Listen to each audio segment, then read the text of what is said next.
வணக்கம் வணக்கம். நல்லா இருக்கீங்களா? நல்லா இருக்கணுங்க. நான் ஒரு 2 நாளைக்கு முன்னாடி நைட் ஒரு 12 மணிக்கு வீட்டுக்கு போயிட்டு இருந்தேன். அப்ப ஸ்விக்கியில ஒருத்தவங்களுக்கு சாப்பாடு கொண்டு போயிட்டு, அப்ப யதார்த்தமா அவர்கிட்ட என்கிட்ட அட்ரஸ் கேட்கவும் நானும் பேசினேன். ஏன் தம்பி இந்த மாதிரி ரவும் பகலுமா ஓடிக்கிட்டு இருக்கீங்களே?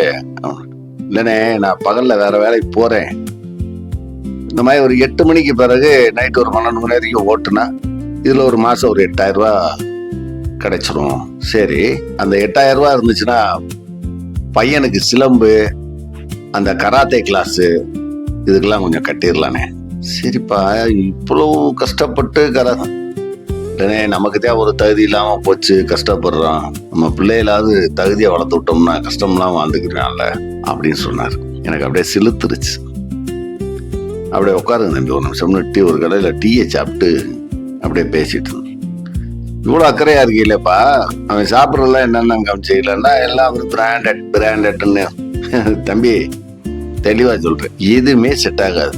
நம்ம அதிரசம் மசாலா பொடி தான் அதிகமா சாப்பிட்றோம், ஸ்நாக்ஸும் அதுக்கு மசாலா பொடி தான்.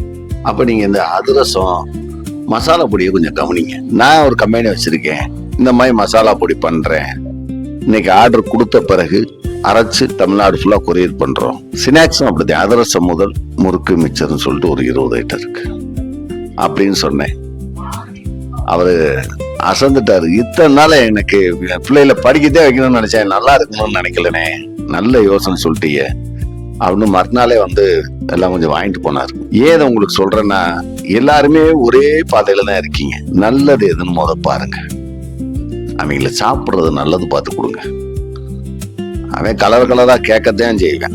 நம்மதே நல்லது எதுப்பா அப்படின்னு சொல்லி கொடுக்கணும். அதனால எங்க கமெண்ட்ல இந்த ஆப்ல மசாலா ஆர்டர் கொடுத்தீங்கன்னா அதுக்கு பிறகு தயார் பண்ணி அனுப்புவோம். ஸ்நாக்ஸ் அப்படித்தான் வாங்கி கொடுங்க, நல்லா இருப்பாங்க. உண்மையும் நன்மையும் கலந்தது. நன்றி.